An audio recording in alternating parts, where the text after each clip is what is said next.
आणि अशा प्रकारे ज्यांनी इमानदारीने प्रामाणिकपणे अभ्यास केला, पुढे आपलं जे ध्येय ते चालू ठेवलं आणि त्यामध्ये तुम्ही यशस्वी झालात याबद्दल मला अतिशय आनंद वाटतो. 24 वर्ष झाली पाहिजे. 1919 इथून बदली झाली. अंबडला 3 वर्ष होती.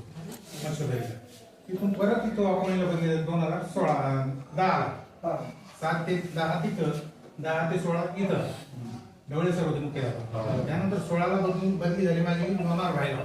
तिथं 22ला मी रिटायर झालो. 6 वर्ष असं 3 ठिकाणी सेवा भेटली. आता 2022 मध्ये रिटायर झालो. एक मुलगा, एक मुलगी, मुलीचं लग्न झालं, तिला 2 मुलं आहे.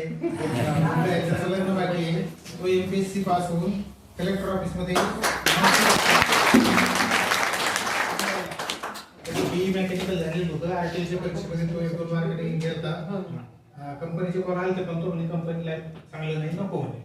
तुला योग्य वाटते अपेअर असताना परीक्षा दिली. त्यावेळेस 2 मार्केटिंग गेला. नंतर पुण्याला पाठवलं. बेसिक क्लासेस कर म्हटलं, तयारी कर, कारण स्पर्धा परीक्षा देणं म्हणजे फार कॉम्पिटेटिव्ह, म्हणजे फार स्पर्धा आहे. लाखोनी मुलं बघतात. अभ्यास आणि तो त्यावेळेस फ्रेंड सर्कल चांगलं भेटतं. त्यामुळे तो 1.5 मार्केटिंग 2 मार्केटिंग गेला. तर त्यावेळेस आमचं कुंडीचं निघालेलं नव्हतं बा. नंतर ते निघलं ठीक आहे म्हणलं, इथून पुढं तरी तू आता परीक्षा देत राहा म्हणलं. आणि मग त्याचा उपयोग होईल. आता क्लरिकलची जागा आहे. साधं तो गेलाय ना, क्लर्क म्हणून गेला सिनियर क्लर्क. तू जात नव्हता. म्हणलं नाही, एक जॉब भेटणं फार कठीण आहे. तू अगोदर जॉईन हो. जॉईन झाल्यानंतर एक कॉन्फिडन्स राहतो बा पुढच्या परीक्षा देण्यासाठी. म्हणून तू अभ्यास कर आणि पुढचं तुझं शेवटी तुझे प्रयत्न तुलाच कामी येणार. त्याला मित्रमंडळी एवढी चांगली भेटली की त्याच्यासोबतचे मित्र मंत्रालयामध्ये AS होय, त्यानंतर आयुक्तालयामध्ये चांगल्या प्रकारच्या लोकांशी संपर्क आला की त्याबरोबर त्याला अनेक प्रकारची माहिती होती. तर अशा प्रकारे तुमची सर्वांची आज भेट झाली. आता तुमचे चेहरे वगैरे बोलते पण नाव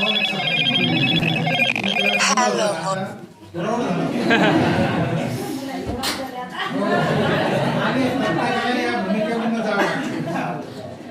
प्रत्येक गोष्टीचा अनुभव आल्यानंतर माणूस अनुभव शिकत असतो, कारण अनुभव हा अत्यंत महत्वाचा आहे. हो, अतिशय चांगल्या प्रकारचे त्यावेळेस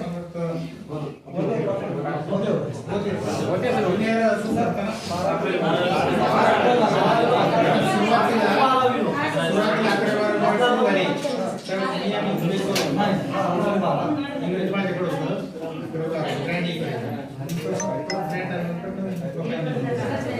त्यावेळेस माझा विषय इतिहास आणि सोशल